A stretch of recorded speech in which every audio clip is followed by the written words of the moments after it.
출발 GC와이드의 최혜린입니다. 간밤 다우와 S&P 500 지수가 또 다시 신기록을 세웠습니다.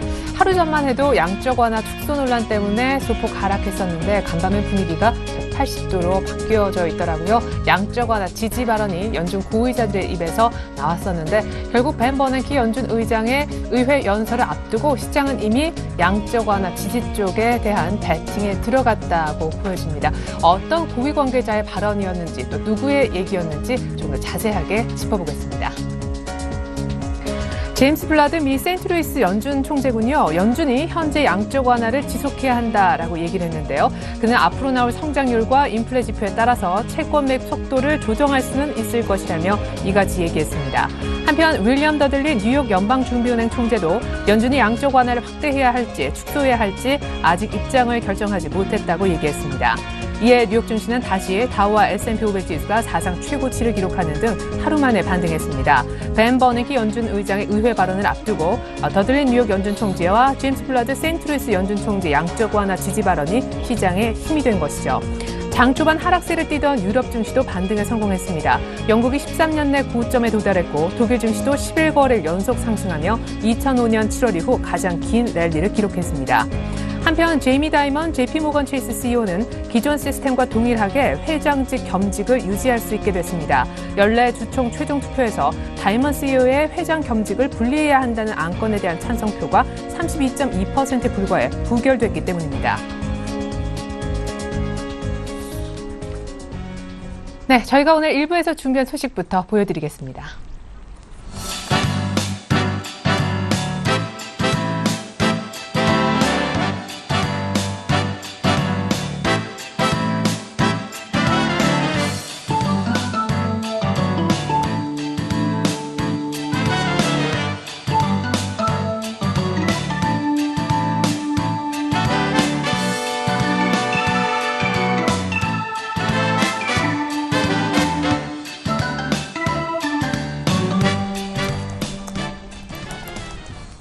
네, 오늘 개장하기 5분 전입니다. 시초가 공략주부터 알아보죠. 메리츠 종금증권 강정훈 부장님 만나보겠습니다. 안녕하세요. 네, 안녕하세요. 네, 원래도 잘하셨지만 요즘에 더 촉이 좋으신 것 같습니다. 넥센 타이어에서 전일 오디텍까지, 오디텍 하루 만에 7%가량 수익 났네요. 축하드립니다. AS부터 부탁드릴게요. 네, 지금 시장의 흐름, 테마, LED 관련 조명 시장 관련 성장성 굉장히 부각되고 있고요. 주식을 선정을 할 때 이 시장의 트렌드가 어떤 종목들이 좀 강세를 보이느냐가 가장 중요한 부분이고요. 이런 측면과 밸류에이션 같이 봐야 되는데 오디텍도 역시 그런 종목들의 하나고요.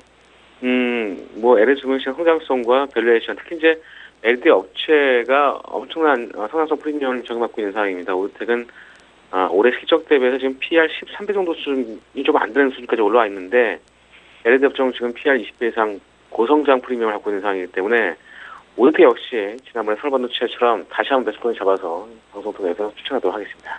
네, 일단 목표가에 도달한 오디텍 AS까지 들어봤고요. 사실상 그에 앞서서 서울반도체도 2번이나 공략을 했었는데 다 성공을 했었단 말이죠. 서울반도체, 오디텍, 오늘도 또 LED 관련주를 시초가 공략주로 준비하셨다고요? 네, 시장의 트렌드를 역시 좀 따라가야 되는 측면이 좀 있어서요. 오늘 네. 금호전기를 좀 준비했습니다. 금호전기는 일반 조명 시장의 형광램프와 LED 램프, 그다음에 LCD 부품 시장의 CCFL이라고 해서 냉 인극관을 얘기하는데 가는 관 모양의 형광등을 말합니다. 이 CCFL과 백라이트 유니트를 생산하는 판매하고 있는 회사입니다. 주요 원재료는 형광물질과 LED 등이 있고요. 주요 거래처로는 니치아가 있습니다. 주요 거래처 중에서 특수관계의 거래처는 없고요. 니치아는 LED 일본의 최대 업체라고 보시면 되겠고요. 거래처의 다변화로 인해서 이제 안정적인 물량을 확보 유지하고 있고, 신성장 동력원 확보에 좀 주력하고 있는 그런 회사라고 보시면 되겠습니다. 입적 포인트는 두 가지 줄 수 있는데요. 첫 번째는 역시 어제 오디텍과 마찬가지로 LED 조명 부분 성장성을 줄 수 있습니다.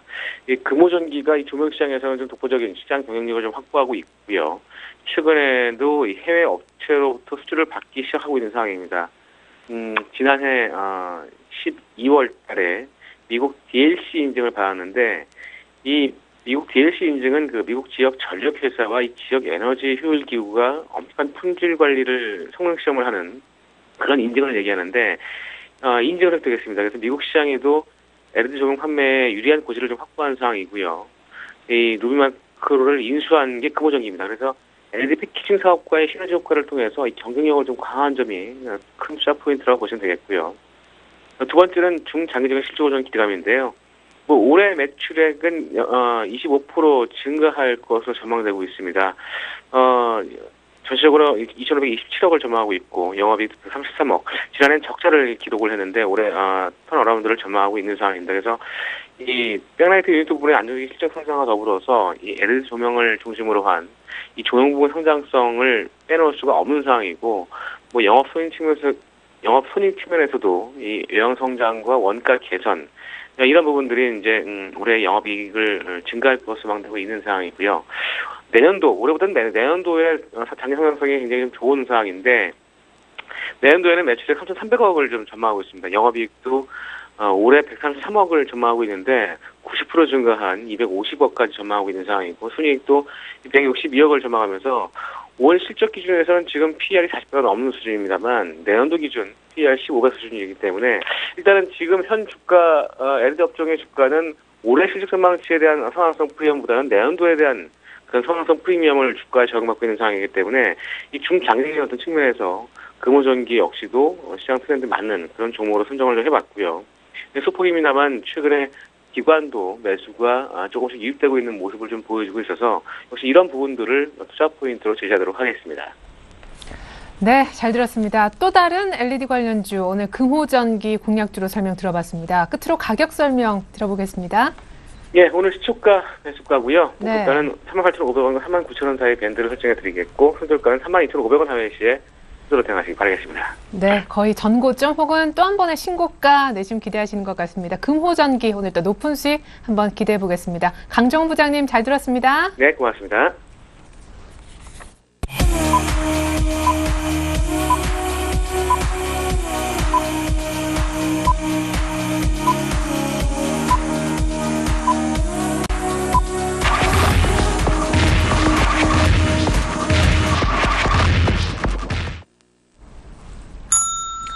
(5월 22일) 수요일 우리 장 이제 막 개장을 앞두고 있습니다. 사실상 벤 버냉키 연준 의장의 오늘 밤 발언이 가장 중요할 텐데요. 연준 고위 관계자들의 발언은 상반되게 나오고 있습니다. 사실 하루 전만 해도 양적 완화가 금방이라도 축소될 것처럼 그런 분위기가 이어졌지만 또 바로 지난밤에는 양적 완화 규모가 그대로 일단은 유지될 것이라는 분위기가 팽배, 뉴욕 증시, S&P 500, 다우 모두 신고가를 다시 쓰기도 했었죠. 그리고 오늘 장중에도 변수가 있습니다. 일본의 BOJ 금정위가 열리게 되고요. 일본의 4월 무역 수지 규모도 나올 것입니다. 버냉키 입이 열리기 전에 일본 관련된 변수도 도사리고 있는 날인데 무엇보다 1990일 오늘은 종가상 회복이 될지 이 부분도 관심 잘 하겠습니다. 이제 막 장이 개장을 한 것 같군요. 출발 상황 보다 상세하게 알아보겠습니다. 오늘 전문가 두 분 나와주셨네요. 이명식 전문가님 그리고 유스탁의 유창희 대표님 소개시켜드립니다. 안녕하세요. 안녕하세요. 네, 자 1990. 이거 이제 장중에 두 번 연속 갔었는데 기관 매물 때문에 계속해서 발목이 잡혔습니다. 오늘 아침 분위기는 어떻습니까? 네, 그 장 초반부터 상승 분위기가 전개되고 있죠. 현재 10포인트 상승한 1991포인트로서 강한 상승 흐름이 전개되고 있는데요. 이러한 흐름이 장 후반까지 계속해서 지속될지 지켜봐야 되는 대목이고 그에 앞서서 일단 외국인 수급이 가장 중요한 것 같습니다. 최근에 외국인 수급이 개선되고 있는데 금일 시가총액 상위 종목군들이 일제히 강보합권을 형성하면서 좋은 상승 흐름을 보여주고 있습니다. 특히 최근 들어서 현대모비스에 대한 외국인 매수세가 유입되면서 현대모비스 금일도 1.8% 상승한 27만 8천 원대를 향하면서 최근 일주일가량의 상승 흐름이 견조하게 나타나고 있고요. 역시 기아차 쪽으로도 최근에 기관 매수세가 유입되고 있죠. 다시 한번 N자형 상승하면서 금일 1.6% 상승한 5만 5천 원대를 가격을 형성하고 있고 SK하이닉스의 경우에는 계속해서 외국인 매수세가 집중적으로 유입되고 있죠. 드디어 3만 원대 단기 박스권을 돌파하는 상당히 견조한 흐름이 전개되고 있는 그런 모습을 보여주고 있고 최근에 기관 매물이 집중되었던 삼성중공업 반등이 금일은 나타나고 있는 그런 모습을 보여주고 있습니다.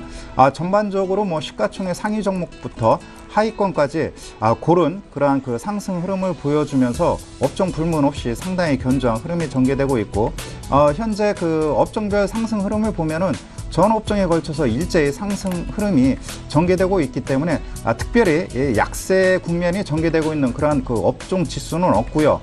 다만 현재 국면에서 운송장비 섹터, 특히 뭐 다시 한번 이쪽 그 조선 섹터의 그 반등 모멘텀이 나타나고 있는 상황이 전개되고 있고, 일부 그 자동차 부품 관련주들의 그런 상승 흐름이 일단은 뭐 장 초반부터 상당히 견조하게 나타나고 있다라고 보실 수가 있겠습니다.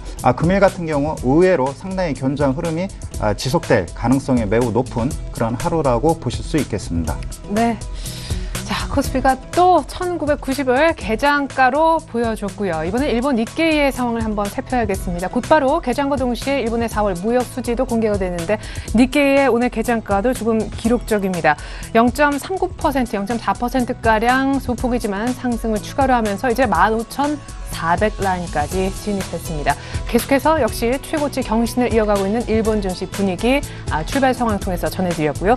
일본의 4월 무역 수지가 나왔습니다. 무엇보다 무역 적자 규모가 얼마인가가 관건이었는데요. 무역 적자가 4월 달에요. 8,799억 엔 이렇게 이제 집계가 됐다고 합니다. 예상치가 한 5,300엔 정도, 고정 5,300억 엔 정도였었는데 예상치보다 많이 나왔기 때문에 우리로서는 약간 부담일 수도 있겠습니다. 자, 이렇게 해서 일본 증시의 급등 상황, 그리고 일본의 4월 무역 수지 속보로 전해드렸고요. 이번엔 코스닥의 출발 분위기 알아보겠습니다. 자, 코스닥에 대한 기관의 매물이 사실상 뭐 8거래 연속 이어지고 있는데 오늘 그래도 출발은 괜찮은 편이네요. 네, 뭐 지금 같은 경우 그렇게 큰 문제는 없이 주가 형성이 움직이고 있는데, 일단은 오늘도 어저께 강한 모습을 띄었었고요. 오늘도 좀 강하게 올라오면서 574포인트 정도, 거의 575포인트 육박하면서 다시금 580포인트에 대한 기대감이 높아지고 있다는 거 우리가 좀 상기를 해야 되지 않을까 생각을 좀 하고 있습니다. 일단 전체적으로 지금 코스닥 같은 경우 여전히 외국인 수급이 상당히 좋게 움직이고 있다는 부분들, 오늘도 보신다라면은 지금 외국인 같은 경우가 어저께 같은 경우도 500억 넘게 코스닥을 사주면서 강하게 이끌었던 부분이 있고요. 뭐 현재는 뭐 아직은 뭐 마이너스 19억 정도지만은 충분히 이거는 매수로 반전돼 가지고 시장을 이끌어갈 수 있다라는 거 언제든지 열어놔야 된다. 결국엔 수급에 의해서 코스닥이 움직이고 있고, 그렇다면 580포인트 돌파에 대한 기대감은 뭐 제가 보기엔 이번 주에도 발생할 수 있을 거 생각하지만은 이번 주가 발생이 안 된다고 하더라도 다음 주에 충분히 돌파시킬 수 있다라는 거 열어놓고, 긍정적인 마인드로 뭐 코스피에 이어서 코스닥도 접근하시는 게 좋지 않을까 생각을 좀 하고 있고요. 지금 시가총액 상위 종목을 보신다면은 이제 전체적으로 그러니까 큰 종목군들은 약간은 좀 쉬어가는 모습을 좀 띄고 있습니다. 그러니까 한 혼조세를 좀 보이면서 주가가 형성되고 있는데, 그 이하로 그러니까 약간 코스닥 내에서도 뭐 한 중형주 정도 종목군들은 여전히 좀 강한 모습을 띠면서 주가 상승을 좀 견인하려고 하고 있다는 거 좀 열어놓으셨으면 좋겠고, 시가총액 상위 종목이 좀 약한 모습을 띄고 있는 것은 아무래도 이제 좀 최근 LED 관련된 종목군이라든지 어떤 테마로 묶여서 좀 올라갔던 종목군들이 좀 조금은 쉬어가고 있기 때문에 그렇다 생각하시면 될 것 같고, 오늘 같은 경우도 일단은 계속 말씀드렸다시피 외국인의 매수가 얼마나 유입이 될 수 있는지, 외국인이 만약에 뭐 최근 트렌드처럼 뭐 어저께처럼 500억 이상 매수가 들어오기는 힘들 수 있더라도 뭐 200억 이상의 꾸준한 매수가 들어온다라면은 코스닥 오늘 잘하면 580포인트도 터치할 수 있지 않을까 생각을 열어놓고 대응하시면 좋지 않을까 생각하고 있습니다. 예, 감사합니다. 역시 수급 보면서 코스닥 오늘 내로도 580 터치 정도 기대감 보여주셨습니다. 이번엔 외환시장 상황 알아보겠습니다. IBK 투자증권으로 가볼게요. 김수만 연구원님 안녕하십니까? 예, 안녕하십니까. 네, 전에 달러에 대한 차익 매물이 조금 나온 것 같던데 4일 만에 반락하긴 했지만 오늘 분위기는 또 어떤지요? 벤 버냉키 연준 의장의 연설을 앞두고 있어서 오늘도 큰 흐름은 나오지 않을까요? 예, 현재 달러원 시장은 전일 대비 2.15원 상승한 1112.75원에 장을 시작하고 있습니다. 현재 상승폭이 약간 축소되고 있는 상황인데요. 말씀하셨던 것처럼 글로벌 외환 시장에서는 벤 버냉키 연방준비제도 의장의 의회 증언을 하루 앞두고 달러화가 엔화에는 상승했고 유로화에는 하락하는 혼조세를 나타냈습니다. 유로화는 달러화에 대해 유로당 1.2906달러 기록하면서 전일 대비 0.0023달러 상승했습니다. 달러엔 같은 경우에는 102.47엔을 기록하면서 전일 대비 0.19엔 상승하였습니다. 일단 벤 버냉키 연준장의 의회 증언을 하루 앞두고 주요 지역 연준 총재들의 발언이 계속 엇갈리고 있는 상황입니다. 다만 전일 연설했던 제임스 블라드 세인트루이스 연방준비은행 총재 같은 경우에는 양적 완화 정책을 지속하는 데 대해서 계속 긍정적인 의견을 피력했습니다. 이런 면이 현재 베넌키 의장도 비둘기파에 속하기 때문에 양적 완화 지속 정책에 대해서 계속 지지하는 발언을 하는 것에 지지를 할 것으로 보고 있습니다. 금일 국내 외환 시장 같은 경우에는 1110원대 초반에서 지지력을 보일 것으로 예상하고 있는데요. 일단 미국 양적 완화 조기 종료에 대한 논란이 계속되는 가운데 달러화가 어느 한쪽으로 힘이 실리기는 힘들어 보이는 상황입니다. 다만 현재 기조 자체가 양적 완화 축소 쪽으로 가닥이 잡혀 있는 상황이기 때문에 달러 강세 기대감이 사라지기는 힘들 것으로 보고 있습니다. 하지만 벤 버냉키 연준 총재가 앞서 말씀드렸던 것처럼 이번 의회 증언에서는 여전히 양적 완화 지속에 대해서 긍정적인 의견을 표력할 것이기 때문에 달러 강세 기대감도 당분간은 제약될 것으로 보고 있습니다. 금일에는 일본 은행이 통화정책 회의 결과를 발표하는데요. 특별한 정책을 발표하지는 않을 것으로 보고 있습니다.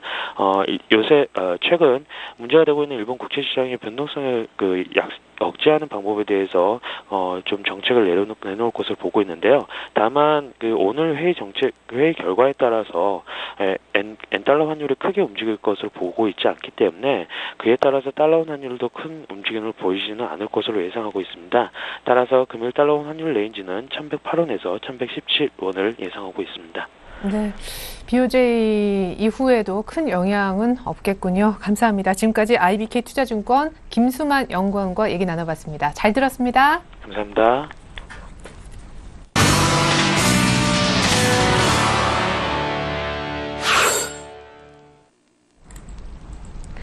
네, 전일까지 3거래를 연속 샀던 외국인, 그리고 10주 만에 전주부터 순매수로 전환해줬던 외국인, 그 외국인이 오늘 아침까지 소폭이지만 매수 기조를 이어갑니다. 장 초반 코스피는 다시금 1990라인을 보여주고 있긴 한데 여기 좀 많이 당했었죠. 오후장에 언제나 조금 밀렸던 경험이 있습니다.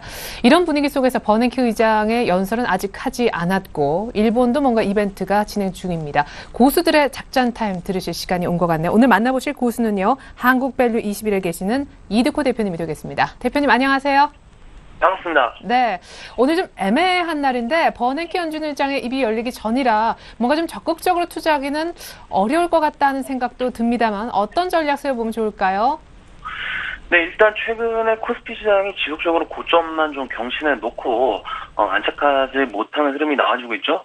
어제는 1995포인트까지 상승한 이후에 오전장에 좀 바로 밀리면서 음봉 마감을 했고, 오늘은 버냉키 의장 양적 완화 발언 기대감에 의해서 좀 상승 출발하는 모습인데, 저는 내일 만약에 버냉키 의장이 양적 완화 축소에 대한 발언을 해서 지수가 현 시점부터 추가 하락을 하면서 박스권에 들어간다 하더라도 저는 좀 강력하게 매수 관점으로 좀 봐도 되지 않나 이렇게 생각을 하고 있습니다.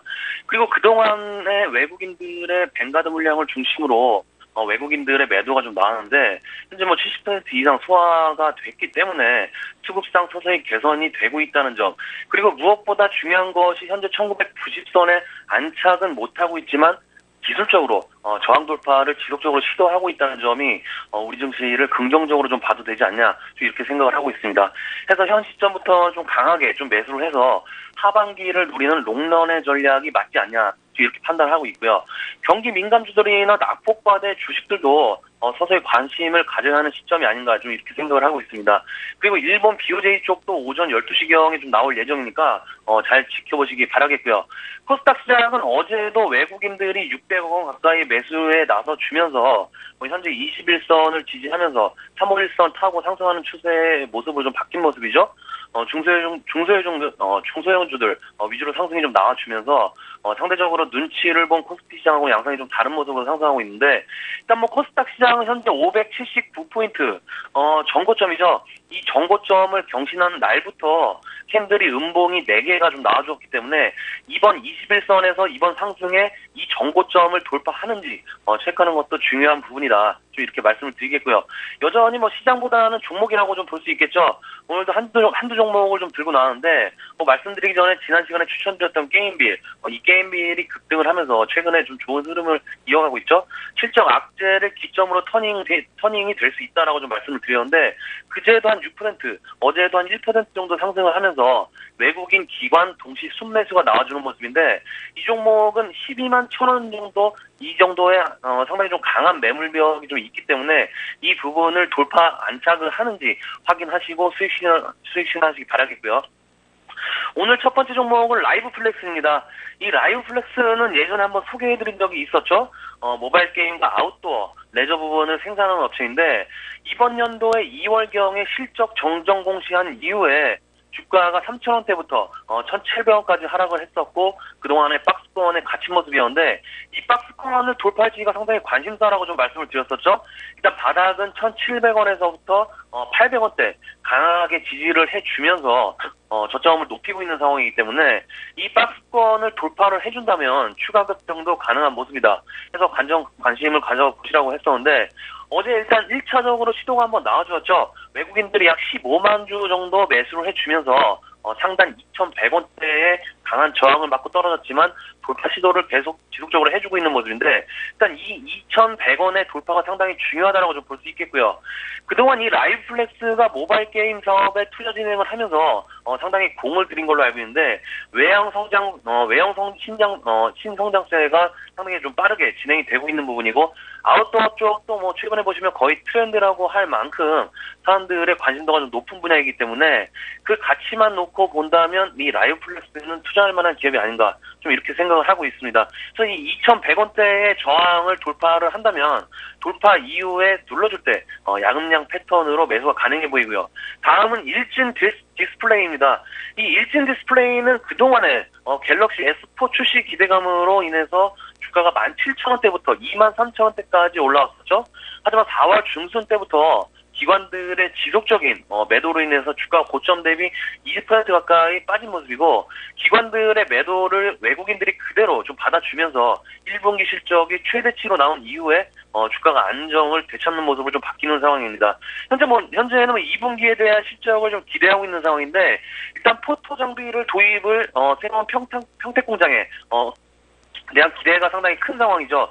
이 평택 공장이 6월부터 양산이 좀 개시될 예정인데, 향후에 삼성전자의 태블릿 PC에 이 포토 공정을 적용한 ITO 센서를 탑재할 예정이기 때문에 하반기에는 주가가 어느 정도 좀 안정권을 되찾지 않냐, 이렇게 판단을 하고 있습니다.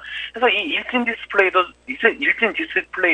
현재 주봉 차트를 보시면 이 형광색 부분이 60주봉선인데, 이 60주봉선만 이탈하지 않고 현재 일봉 차트상 241선을 유지하면서 움직여준다면 충분히 2만원권의 주가도 움직임이 예상이 됩니다. 그래서 이 종목도 현 시점부터는 하반기에 대비해야 하는 시점이 아닌가, 이렇게 말씀드리면서 정리를 해드리도록 하겠습니다. 오늘 작전 타임은 여기까지입니다. 고맙습니다. 네, 지금까지 한국밸류21의 이두커 대표님의 작전 타임 들으셨고요. 계속해서 출발 키포인트 브리핑이 이어집니다.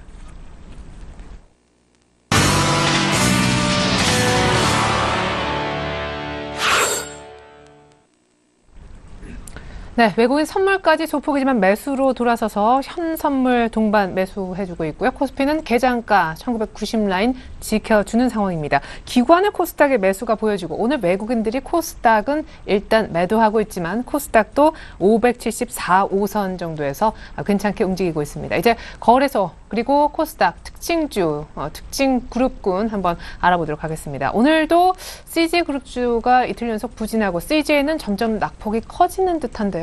네, 그 조세 회피 지역에 대한 그러한 그 탈세 혐의, 네. 이걸로 인해서 현재 뭐 CJ의 경우 그 5% 급락한 12만 4천 원대로서 장기 입형을 모두 이탈하는 그런 모습을 보여주고 있죠. 예. 그러나 뭐 가격 그 조정 측면에서 뭐 충분히 받을 만큼 받았다라는 그러한 그 판단이 들고요. 우선 뭐 그 탈세 규모가 한 70억에서 한 100억 규모로 확정이 되고 있는데, 일단은 뭐 회사 차원에서 일단 뭐 충당금을 충분히 쌓을 수 있는 그러한 리스크를 감내할 만한 그런 수준입니다. 그러나 이 문제가 단기간에 끝날 것 같지는 않습니다. 장기간 진행될 가능성이 크겠고, 탈세 규모도 늘어날 가능성도 배제할 수 없는 그런 상황입니다. 그렇기 때문에 단기적으로 그 접근하기는 무리이고요. 좀 시간을 두고 저점 매수 타이밍을 잡는 것이 무엇보다도 중요하고, 중요한 것은 하반기 실적 개선에 대한 그 펀더멘탈 중점을 두고 대응할 필요가 있겠고요. 현재 그 CJ뿐만 아니라 전 세계적으로 애플도 그렇고 조세 회피 지역에 대한 그러한 탈세 혐의 각 국가에서 적극적으로 대처하고 있는 그런 모습을 보여주고 있기 때문에 국내에서도 CJ 그 단 한 곳만의 그 문제가 아닌 것 같습니다. NHN도 이러한 문제가 최근에 그 불거졌고요. 제가 보기에는 이러한 그 조세 회피 지역의 탈세, 이러한 그 상황은 좀 확대될 가능성이 매우 높은 그런 상황이라고 보실 수가 있겠습니다. 1차적으로 CJ 그룹이 타겟이 됐기 때문에 일단 당분간 관망해야겠고요. 다른 그 뭐라 그럴까, 기업 그룹으로도 번질 가능성도 있기 때문에 이 부분은 뭐 불확실한 그런 상황이 놓여 있기 때문에 투자자 여러분들이 어떻게 뭐 시장에 대응할 만한 그런 상황은 아니라고 판단이 됩니다. 다만 CJ 상황을 보면은 충분히 가격 조정을 받은 만큼 더 이상의 뭐 추가적인 급락 국면은 없을 것으로 보여집니다. 예. 아니, 그러면 갖고 계신 분들은 일단은 좀 들고 있어야 됩니까? 사실은 전일에 이미 121선 이평선을 지키는지를 봐야 된다 그랬는데 이제 확실하게 깨졌잖아요. 네. 근데 그 과거 사례를 돌이켜 보면은 네. 그 뭐 삼성이라든가 그다음에 현대, 그다음에 최근에는 뭐 SK, 하나그룹 사태까지 오너 경영의 그런 공백 사태만 없으면은 리스크는 그 완화될 것으로 보여지고요.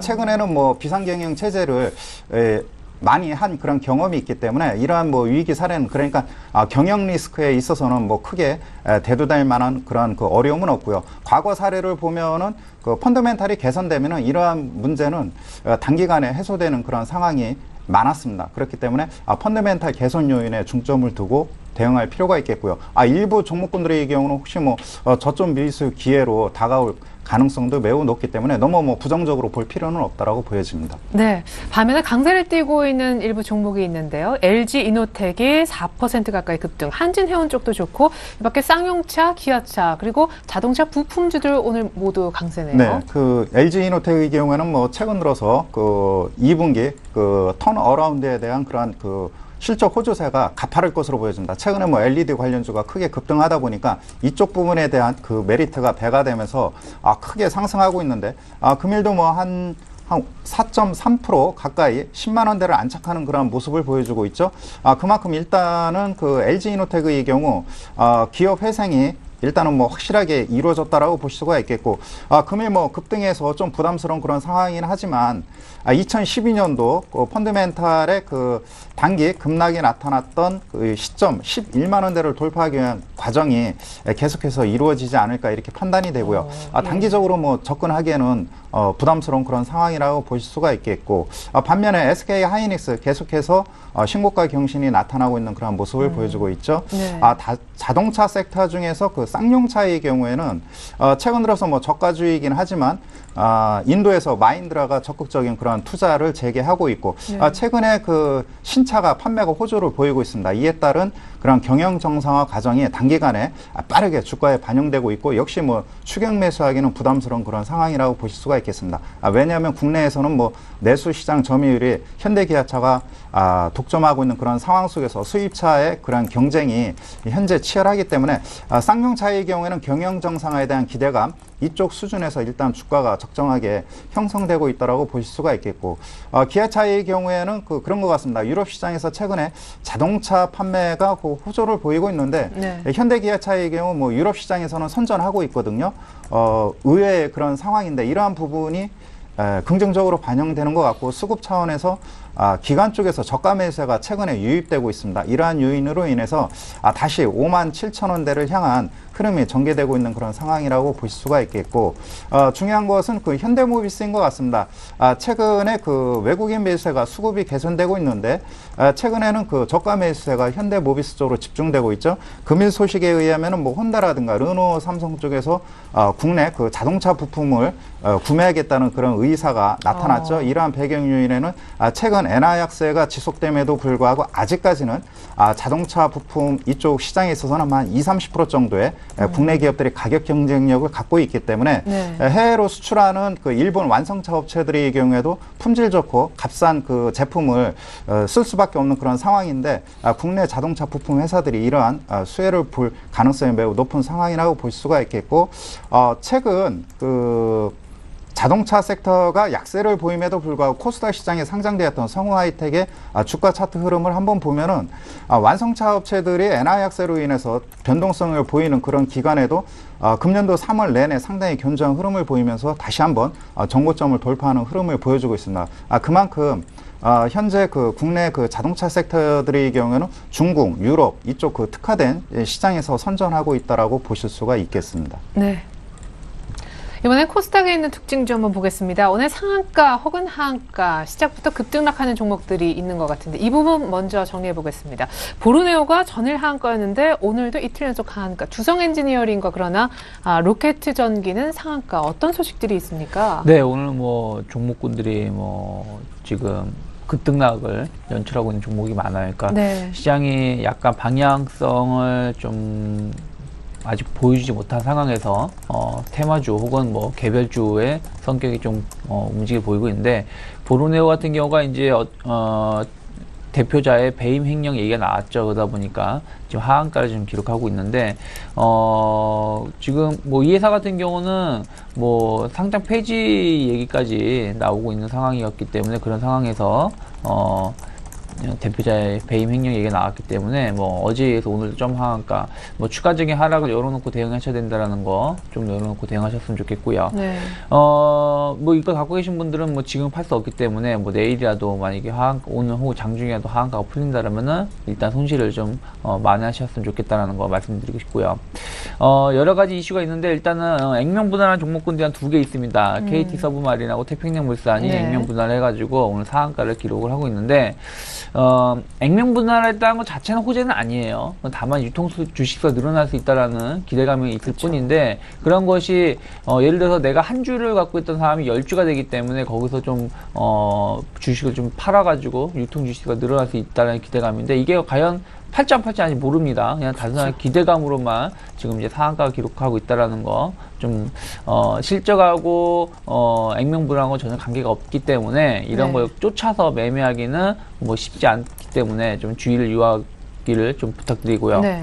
두성 엔지니어링 같은 경우가 이제 신제품 반도체 장비 관련해서 이름이 좀 어려워요. 공간 분할 플라즈마 화학 뭐 얘기가 나오더라고요. 그게 신기술 이름. 예, 그 제품인데 그게 이제 개발을 해가지고 첫 시제품이 이제 매출이 어저께 제품 공급이 들어갔다고 합니다. 그러니까 이게 본격적으로 들어가는 게 아니라 처음에 제품을 공급을 하고 이게 좀 좋다 그러면은 추가적으로 이제 계속 늘어나겠죠. 그래서 네. 그 시제품 공급이 이제 어쨌든 호재겠죠. 왜냐면은 주성 엔지니어링 그동안은 뭐 태양광이라든지 이쪽으로 통해서 손실이 너무 컸기 때문에 네. 새로운 매출처를 지금 못 보여줬던 상황에서 신제품이 이제 공급이 됐다라는 거, 그것이 호재를 작용하면서 급등세를 출발했고 결국엔 상한가에 안착을 했습니다.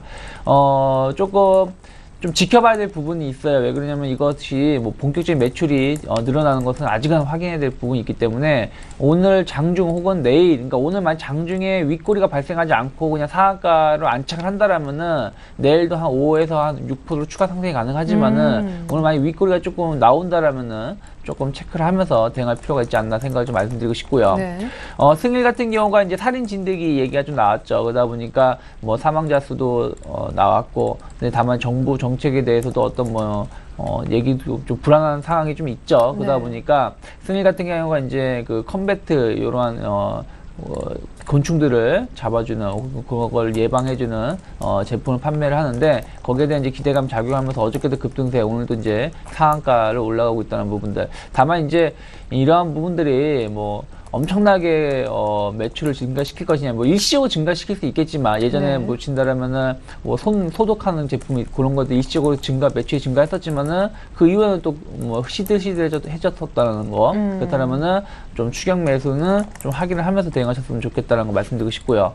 로켓전기 같은 경우가 이제 오늘 상한가를 기록을 하고 있는데 이제 그 바이오 산업에 진출하겠다 얘기가 나오고 있습니다. 그래서 이제 뭐 아미노로직스의 자회사를 인수를 하고 뭐 센텍의 의약품을 만드는 회사를 인수를 하는데 뭐 이러한 것들이 이 회사들이 실적이 적자 회사예요. 그렇기 네. 때문에 이걸 통해서 뭐 바로 실적이 개선된다라고 말씀 못 드립니다. 다만 성장성이 이제 기대가 되는 것이겠죠. 바이오 산업에 진출하면서 로켓전기가 뭐 배터리 만드는 회사이기 때문에 그런 거 정책에 있었던 회사가 새로운 산업을 진출하는 요건이 된 건데 일단은 뭐 오늘 점 상한가를 기록하고 있는데 내일은 상한가 치기 좀 힘들 수도 있다라는 거 좀 열어놓고 대응하셨으면 좋겠고요.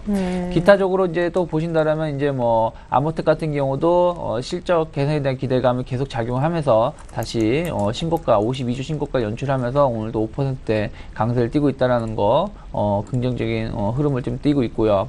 그리고 이제 최근에 이제 LED 관련된 종목군들이 많이 올라왔었습니다. 근데 오늘 같은 경우는 이제 LED 관련된 종목군들이 조금은 LG 이노텍하고 한솔테크닉스 그동안 조금 못 올랐던 종목군들, 그러니까 LG 이노텍은 며칠 좀 고침고점을 기록을 하면서 하루 이틀 쉬었다가 이제 오늘 다시 올라가는 것이고요. 한솔테크닉스는 상대적으로 박스권 흐름을 띄고 있었던 상황에서 이제 다른 종목군들이 뭐 서울반도체라든지 뭐 금호전기, 루메스 이런 종목군들 조금 쉬어가다 보니까 상대적으로 이제 한솔테크닉스라든지 뭐 루미마이크로 같은 종목군들이 좀 반사 이익을 누리면서 주가가 강세를 띠고 있다는 거 좀 체크하셨으면 좋겠습니다. 네. 자, 이번에는 아주 짧게지만 여러분들이 많은 관심을 갖고 계실 것 같아서 우선주의 오늘 분위기 한번 보겠습니다. 전일 우리 유창희 대표님께서 거래소 분석을 이제 바꿔가면서 해주시는데 전일에는 유창희 대표님이 우선주 추격 매수하지 말자라고 얘기를 하셨는데 오늘도 이제 추가 상승하는 종목들은 일부 더 있는 모습이거든요. 이명식 전문가님은 또 어떤 의견 주실지. 근데 다들 추격 매수는 하지 말라고 하더라고요. 네, 최근에 뭐 저금리 때문에 배당 메리트가 부각돼서 그런 것 같습니다. 일단은 우선주의 경우 시세 차익과 배당 차익 측면에서 유보율이 많고 영업이익이 좋은 기업을 선택을 해야겠죠.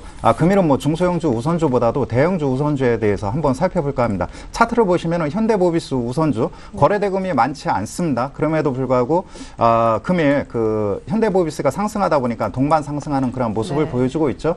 차라리 뭐 나중에 뭐 배당을 얼마만큼 줄진 모르겠지만 금일 같은 경우는 현대차 EUB라든가 우선주의 경우 거래대금도 뭐 괜찮고요. 차트 흐름도 상승하는 그 분위기죠. 그렇기 때문에 이러한 종목의 경우에는 뭐 거래대금이 다시 뭐 한 3, 40억 된다 하면은 단기 시세 차익 측면에서 접근할 수도 있는 그런 상황이고요.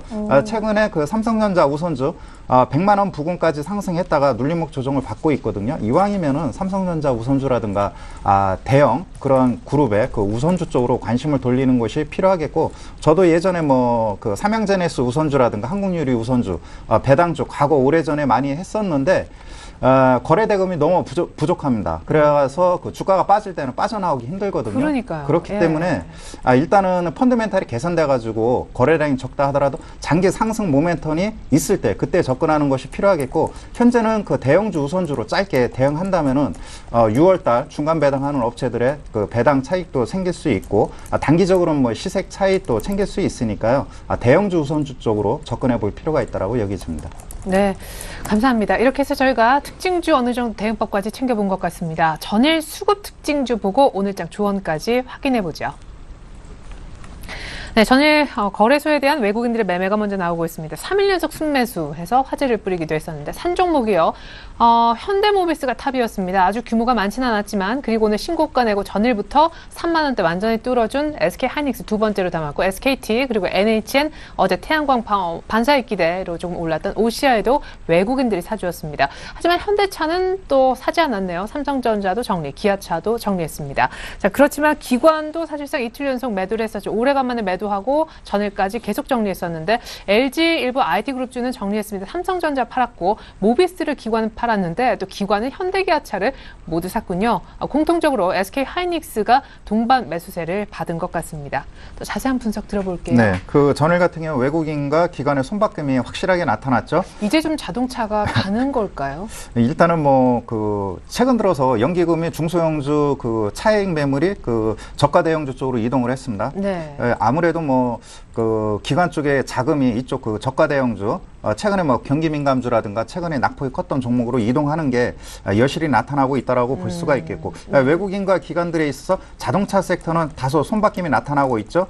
중요한 것은 그 외국인들이 SK 하이닉스, 그 다음에 NHN 등 계속해서 뭐 실적 개선이 요망되는 그러한 그 펀더멘탈 개선 종목에 집중적으로 자금이 유입되고 있고, 네. 기관들은 역시 낙폭과대에 따른 기술적 반등 내지 저가 메리트 쪽에서 접근하는 것이 필요한 상황이고, LG전자, LG디스플레이 쪽은 뭐 비중을 축소하는 그런 모습을 보여주고 있죠. 역시 그 박스권 트레이딩을 하고 있고, 그런 측면에서 일단은 그런 것 같습니다. 단기적으로 뭐 낙폭과대 종목군들의 경우는 기관 매수가 유입되는지 살펴봐야겠고요. 네. 신고가 종목군들의 경우 부담스럽다라면 외국인 매수가 유입되는지 체크하면서 대응해 볼 필요가 있다라고 여겨집니다. 네, 그럼 역시 오늘장 한마디도 들어보겠습니다. 시장 전체적으로도 외국인이 중요하겠죠? 네, 그렇습니다. 일단은 뭐 대표적인 게 SK 하이닉스인 것 같습니다. 시장 전체 흐름에서 최근에 그 외국인 수급이 개선되고 있고 SK 하이닉스 외국인 매수가 집중되고 있습니다. 그렇기 때문에 일단은 그 외국인이 그 수급이 개선되는 종목에 다시 한번 관심을 가질 필요가 있겠고요. IT 섹터가 여전히 하반기는 장을 주도할 가능성이 크기 때문에 최근 박스권 내지 의미 있는 상승이 나타나는 종목군들 부담스럽다 하더라도 관심권을 두고 적극 대응해 볼 필요가 있다고 여겨집니다. 네, 이어서 코스닥 수급 특징주 빠르게 보고요. 우리 유 대표님의 조언도 어떤 내용이 나올지 들어보겠습니다. 자, 코스닥에 전일 외국인들은 한 500억대, 제법 또 많은 순매수가 잡혔었거든요. 4거래를 연속 샀는데 많이 산 건 파라다이스, 그리고 파트론, 위메이드, 게임빌, 모두토 모두 다 향후 실적이 굉장히 좋아지는 그런 기대감 있는 종목들이었습니다. 거의 신고가 그룹 주라고도 볼 수 있겠고, 다음 좀 정리했습니다. 자, 기관은 어떤 매매를 또 보였는지 종목으로 정리를 해본 결과 이렇습니다. 사실상 계속해서 매도가 좀 길게 이어지고 있는 국면인데 다음을 또 기관은 샀군요. 그 밖에 루멘스, 컴투스, 예. 사실 뭐 외국인은 게임빌, 기관은 컴투스 이렇게 샀다고 보여지고, 리홈 쿠첸, 뭐 이쪽 최근에 계속해서 신고까지 CJ ENM, CJ 그룹주가 어제 사실 악재를 맞았음에도 불구하고 CJ ENM만은 기관의 또 사랑을 받은 것도 특징인 것 같네요. 네, 일단 뭐 외국인 같은 경우는 이제 이번 분기 실적도 좋았지만은 다음 분기에도 기대가 되는 종목군들을 중심으로, 특히 최근에 보신다라면은 여행 관련된 종목군들을 네. 좀 어쨌든 우리나라도 좀 이제 한 6월이 넘어가면 또 휴가 시즌이 다가오고 있다 보니까 네. 그런 것들 좀 집중된 것 같아요. 그래서 뭐 파라다이스라든지 뭐 모두투어 뭐 이런 종목들이 매수가 들어갔고, 뭐 게임빌이라든지 위메이드, 뭐 게임주들도 매수가 들어왔다는 부분들. 특히 이제 게임빌 같은 경우 위메이드야 신고가를 연출했지만 게임빌은 약간 이제 고점 12만 원대 혹은 그 자리가 약간 저항대에 작용했던 자리를 돌파시키려고 하는 시점에서 매수가 들어왔다는 부분들, 추가적인 상승 열어놓고 있는 것이 아닌가 생각을 좀 하고 있고요. 그리고 이제 파라다이스라든지 모두투어 같은 경우도 일단 신고가를 연출하려고 하는 시점에서 매수가 들어왔다는 부분들이 있기 때문에 이들 종목들은 상승의 초입에 다시 놓여 있을 수도 있다는 거 열어놓고 대응하셨으면 좋겠고요. 기간의 매수는 조금 의아스러운 게 좀 있어요. 뭐 예를 들어서 뭐 CJ ENM 같은 경우는 뭐 CJ 그룹에 조금 악재가 발생했음을 불구하고 뭐 그래도 CJ ENM은 큰 영향이 없지 않겠느냐 뭐 생각을 해서 좀 매수가 들어왔던 부분도 있는 것 같고, 리온 쿠친 같은 경우는 상당히 좀 작은 기업이에요. 밥솥을 만드는 작은 기업인데 뭐 단순한 실적이 좋다는 것만으로도 매수가 들어간 거겠지만, 이런 작은 기업은 기관들이 언제든지 흔들 수 있기 때문에 매수가 들어왔던 것이기 때문에 제가 어저께도 말씀드렸다시피 이런 종목을 좀 체크를 하면서 대응하셨으면 좋겠다는 거. 그 다음에 이제 뭐 컴투스 같은 경우도 이제 게임 업종이지만 컴투스 루멘스 같은 경우도 기관들이 좀 매수가 들어왔다는 거 좀 체크하시면서, 일단 개인적으로 여전히 외국인을 쫓아가야 된다. 왜냐면 외국인이 꾸준하게 매수를 유지시켜주고 있고 기관은 매도 혹은 매도를 반복하고 있기 때문에 기관을 따라가기에는 좀 어떤 트렌드를 좀 찾기 쉽지 않다라는 거 좀 체크를 하면서 대응하셨으면 좋겠고요. 오늘장 한마디는 그렇습니다. 뭐 제가 어저께도 잠깐 언급을 했었는데, 일단 다음 주에 윈도우 드레싱이 발생할 가능성이 높다라는 거 월말이기 때문에 그렇다면은 오늘부터 혹은 내일부터 주식을 좀 여기에 관련된 종목군들 매수를 미리 들어가셔야 된다라는 거 말씀드리고 싶고요. 그다음에 앞에서 또 말씀하셨지만은 뭐 IT 섹터라든지 좀 대형주 종목군들이 상대적 수혜를 좀 입을 수도 있다라는 거 열어놓고 대응하셨으면 좋겠고 그렇다면 코스닥이 상대 소외를 입을 것이냐 제가 꼭 그렇지는 않을 것 같아요. 어쨌든 제 생각에는 코스닥, 코스피 모두 윈윈하면서 올라갈 수 있다라는 거 좀 열어놓고 긍정적인 마인드로 접근하시면 좋지 않을까 생각을 하고 있습니다. 네, 전일부터 계속 강조해 주셨었는데요. 어쨌거나 지금부터는 슬슬 주식을 담기 시작해야 될 때다라는 의견 같이 주셨습니다. 지금까지 임형식 전문가님, 유창희 대표님과 함께했습니다. 도움 말씀 잘 들었습니다. 고맙습니다.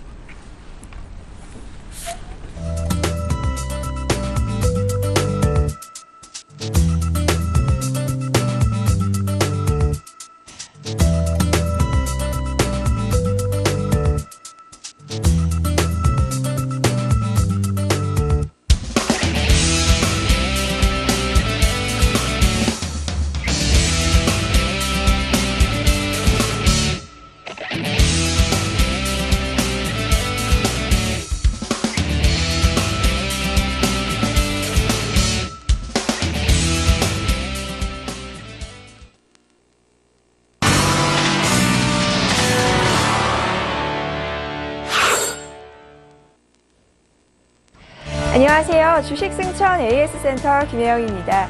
이 시간에는 밤 10시에 방송되는 서울경제TV 간판 프로그램 바로 주식승천 멘토들의 포트폴리오를 확인하고요. 전일 관심주와 공약주 AS하는 시간도 함께 가져봅니다. 자, 먼저 전일 화요일에는 김현금 멘토와 정대희 멘토가 포트 대결을 펼쳤습니다. 먼저 김현금 멘토의 포트폴리오 확인합니다. 현재 화신이 매수가 12,500원이었습니다. 수익률 6% 자랑하고 있습니다. 의견 보유하자라는 의견이고요. 오늘 신규 편입된 종목으로는 플래티넨이 눈에 띄네요. 이어서 정대희 멘토의 포트폴리오도 함께 확인합니다. 현재 위메이드가 15%, 인터플렉스가 16%, 이 두 자릿대의 양호한 수익률이 이어지고 있습니다. 위메이드의 경우 6만 원 목표가 도달된 모습이고요. 의견은 모두 보유하자라는 의견입니다. 현재 비아트로는 1%, 사파이어 테크놀로지가 6%대의 상승률 이어지고 있고요. 오늘 워닝 IPS가 신규 편입된 종목입니다. 현재 매수가는 미도달된 모습이네요. 자, 이어서 전일 2명의 멘토 모두 신규 종목 제시했습니다. 자세한 내용 살펴봐야겠죠. 먼저 김현금 멘토의 추천 종목 플래티닛입니다. 현재 USIT 차단 서비스 사업을 영위하고 있는데 중국과 대만 시장에도 진출하고 있어 실적 기대감이 불고 있습니다. 현재 매수가가 15,400원, 목표가는 18,000원, 손절가가 13,000원입니다. 자, 이어서 정대희 멘토의 관심주도 함께 살펴봅니다. 워닝 IPS, 반도체 디스플레이 등 이 장비 업체인데요. 올해 실적 턴어라운드가 예상되고 있는 종목입니다. 현재 매수가는 6,370원, 1차 목표가는 6,730원, 손절가가 5,750원입니다. 자, 이어서 두 종목의 현재가 흐름 짚어보고 가겠습니다. 현재 플래티넷 보합권입니다. 15,400원에 거래 중이고요. 이어서 워닉 IPS도 함께 살펴보겠습니다. 현재 2%대의 양호한 상승률입니다. 현재 6,520원에 거래 중인 모습이네요. 자, 이어서 오늘 김현금 멘토 전화 연결해서 이 신규 종목에 대한 투자 전략 세워보겠습니다. 안녕하세요, 멘토님. 예, 안녕하세요. 네, 오늘 플래티넷 신규 종목으로 제시해 주셨는데 이에 따른 투자 전략 자세하게 살펴주시죠. 예, 어제 관심 종목을 이제 말씀드린 종목인데 좋은 매수의 구간을 주고 있는 모습인 것 같습니다. 어제 상당히 강하게 상승을 했기 때문에 마찬가지로 약간의 자연스러운 그러한 상승을 위한 구간이다. 차익 매물을 좀 나오게 되겠죠. 단기간에 또 올랐기 때문에 어제 장중에 거의 9%가 올랐습니다. 그렇기 때문에 오늘 약간 음봉이 형성되는 건 오히려 저러한 구간을 이용해서 충분히 매수에 가담할 수 있는 그러한 구간이 아닌가. 매수가는 제가 이제 종가상으로 지정가로 좀 제시를 해드렸습니다만 실제적으로 여러분들이 매매에 가담을 하실 때는 15,000원 선 정도까지 조정이 나올 때 좀 분할해서 접근이 더 가능하다고 보고 있고요. 지금 현재 차트를 보시면 한 4개월 동안의 박스 상단 부위를 강하게 돌파를 했습니다. 그러한 돌파를 시켜주는 매수의 주체 또한 기관의 매수가 강하게 유입이 됐기 때문에 충분히 좀 추가적인 상승 여력이 있다고 보고 있고 중요한 건 1분기 실적을 여러분들 확인을 좀 해보시면 매출액이 거의 두 배 가까운 증가를 보여주고 영업이익 부분이 상당히 좀 고무적으로 증가가 됐습니다. 거의 3배 가까운 증가를 보여주고 있습니다. 실적이 좀 기반이 되는 이러한 종목들, 현재 시장에서는 코스피 코스닥 뭐 구분보다는 실적 기반되는 이러한 종목들로 접근을 한다면 충분히 뭐 수익을 낼 수 있는 장이라고 보고 있습니다. 종목에 집중을 한다면 수익률을 좀 높일 수 있는 그런 구간인 것 같습니다. 이런 구간에서도 충분히 관심을 가지시고 접근이 가능한 그러한 종목이다. 적극적으로 관심을 가져볼 것을 권유해드리도록 하겠습니다. 네, 멘토님 오늘 말씀 감사합니다. 예, 감사합니다. 네, 실적이 기반이 되는 플래티넷, 이 향후 전일의 강세를 보며 오늘의 조정 흐름은 어쩌면 당연스러운 것이고요. 이에 따라 시청자 여러분들의 경우 15,000원 정도 이 가격 도달하면 매수해 보시면 좋을 것 같다라는 의견 살펴주셨습니다. 저는 내일 이 시간 다시 찾아오겠습니다. 지금까지 주식승천 AS센터 김혜영이었습니다.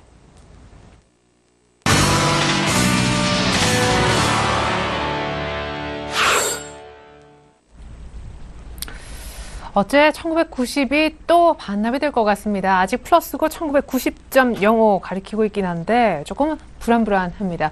계속해서 글로벌 이슈 속 숨겨진 의미 알아볼 텐데요. IM투자증권 김동섭 이사님 연결해 보겠습니다. 이사님 안녕하세요. 네, 안녕하세요. 네, 신용평가사 무디스가 올해 미국의 국가 신용 등급을 내릴 수 있음을 경고했다는데 문제는 GDP 대비 너무 높은 부채 비율 때문이었다고요.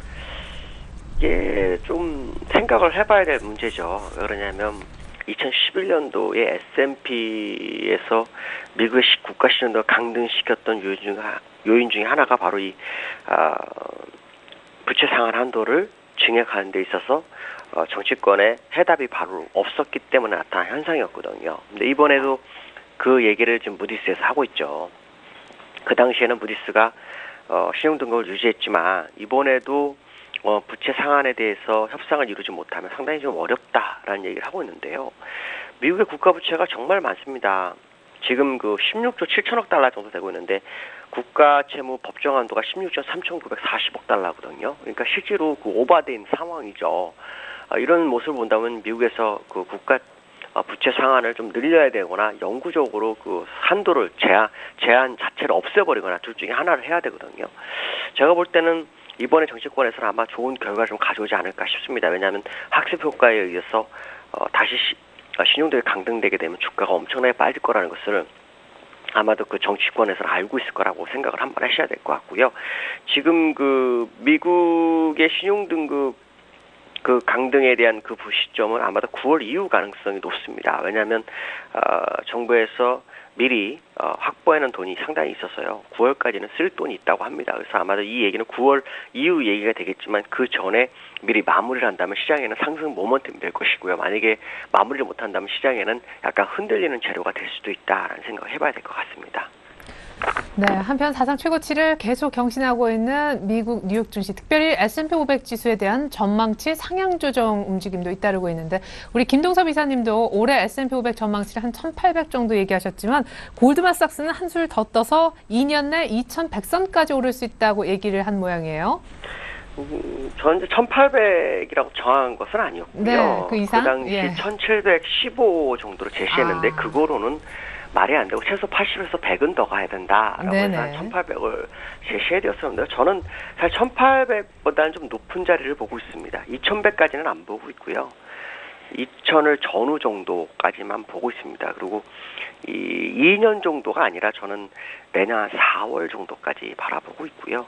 그 골드만삭스에서 S&P 지수로 이렇게 상향 조치한 것은 이제 성장 회복과 배당 확대에 대한 부분인데 배당이 올해부터 2015년까지 한 30% 정도 증가한다고 하죠. 또 퍼기 기준으로 16배 정도까지 시장을 보고 있기 때문에 아마도 이 지수 2100까지는 몰라도 지난번에 제시했던 1715보다는 한참 높은 곳까지 갈 거라는 것은 한번 생각해 봐야 될 것 같고요. 미국의 그 지수 15,400원 제가 제시했던 시점이 상당히 오래되는데 벌써 목표치를 채웠죠. 그러나 이제 목표치가 더 열려있는 상황이기 때문에 추가적인 상승을 한번 기대해 볼 수 있고요. 만약에 미국이 버블장으로 정말 간다 그러면 아주 빠른 시간에 올라갈 수도 있다라는 생각을 해봐야 될 것 같습니다. 네, S&P 내년 4월까지 2,000 전후 간다라는 것이 이사님의 정확한 뷰로 이해를 했습니다. 자, 이번엔 유럽 얘기 좀 해보죠. 유럽 은행을 하나의 감독 체계 아래에 두자라고 하는 내용을 갖고 있는 소위 은행 동맹 구상을 놓고 EU 기존 조약을 조금은 바꾸자라는 움직임이 좀 활발해지고 있다고요. 의사결정 구조가 지금 굉장히 안 좋거든요. 유로존은 예를 들어서 유럽 의회에서 결정을 하게 되면 그것을 유로존에 포함되어 있는 각 나라에서 정부에서 또 의회에서 또 결정을 봐서 그거를 실행하려면 시간이 어마어마하게 걸립니다. 그러니까 결국 안 될 수도 있는 거죠. 한 나라가 반대하거나 몇 개 나라가 반대하게 되면 또 그거에 의해서 또 시간을 끌어야 되는 문제가 있는데 이거를 이제 독일에서는 이제 의사결정 때문에 너무 골이 아프고 그러니까 이걸 바꾸자라는 거거든요. 이 속내를 봐야 되는 제가 볼 때는 경제 식민지화 하겠다라는 생각을 하는 것 같습니다. 결국에서는 주권을 다 내줘야 되는 상황이죠. EU 의회에서 유럽 의회에서 결정하면 유로존 내에 있는 나라들은 그걸 다 해야 한다 그러는데 아마 이거는 쉽지 않을 거라고 판단하고 있습니다. 지금까지는 그래도 어떤 상황에 대해서 각 나라가 의결할 수 있는 기회를 가졌기 때문에 거기에 동의하는 그런 상황이 됐지만 만약에 이것이 그렇지 않은 상황이 된다면 아마도 유로존 붕괴의 시발점이 될 수도 있다라는 생각을 한번 해봐야 될 것 같고요. 지금 독일 입장으로서는 아마도 지분이 많기 때문에 자기들 마음대로 움직이고 싶은 생각이지만 그렇지 못한 것이 좀 기분이 나쁠 수 있는 부분이다라고 봐야 될 것 같고요. 제가 볼 때는 경제동맹 사실 의미 없습니다. 왜 그러냐면 정치적인 동맹이라든가 문화적인 동맹 아니면 한 유로존의 전체의 한 국민이라는 일반인들의 생각이 있어야 되는데 그게 지금 부재돼 있거든요. 독일은 자기네 나라 돈 왜 다른 나라에 줘야 되냐 이런 얘기를 하고 있고 다른 나라는 우리는 유로존 아니냐 이런 얘기를 하고 있는 상황이기 때문에 제가 볼 때 이거는 아마 쉽게 해결되기 어려울 것이다라고 보시면 될 것 같습니다. 네. 끝으로 오늘장 조언 구합니다. 오늘도 나름대로 이벤트 데이인데 사실상 버냉키 연준 의장의 어떤 연설은 오늘 밤이니까 내일 좀 화제가 될 것 같고 오늘 또 장중에 BOJ 결과도 들어온다고 이제 지금 예정이 돼 있는데 특별한 시장에 흔들리는 재료는 나올 것 같지 않다는 전망도 있더라고요. 우리 이사님의 생각은 어떠신지 오늘장 조언까지 들어보겠습니다. 버냉키 의장은 아마 똑같은 말을 앵무새처럼 반복할 확률을 좀 열어두고 보는 게 맞고요. 일본이 이제 어떤 얘기를 하는지를 봐야 되겠는데 일본은 지금 10년물 국채가 상당히 좀 문제가 되고 있어서 일본 어떤 자문위원들 사이에 자문협회나 이런 데에서 굉장한 그 부분을 언급하고 있거든요. 아마도 이 부분이 이제 일본 시장을 약간 흔들 수도 있는 그런 상황이다라는 생각을 해야 될 것 같고요. 중요한 것은 어저께 일본이 대량 거래량이 터졌다는 거죠. 그 시점이 엔달러로도 거의 상당 부분에 해당되면서 났다는 것은 추세적인 반전 가능성도 일시적으로 나올 수 있다라는 생각을 해볼 필요성이 있지 않나 이렇게 보면 될 것 같고요. 그로 인해서 이제 일본에서 자금 이탈하는 것들은 우리나라로 오는 것이 아니냐. 요 근래 외국인들이 진입하는 거 봤을 땐 그런 어떤 매수세가 우리나라로 좀 많이 들어와서 국내장이 반사이익을 좀 볼 수도 있는 그런 자리가 아닐까라고 판단하고 있습니다. 네, 이제는 일본도 조금 주춤하고 글로벌 자금이 우리나라로 좀 본격적으로 유입되길 저도 같이 기대해 보겠습니다. 김동섭 이사님 잘 들었습니다. 네, 감사합니다. 네, 자 코스피가 1988.02, 1990선을 일단 살짝 반납을 했는데 오늘 자동차주가 강세를 보이고 있습니다. 양적 완화는 그대로 유지될 거다. 시장은 그쪽에 계속해서 베팅이 들어가는 모습입니다. 잠시 후 2부에 다시 오겠습니다. 고맙습니다.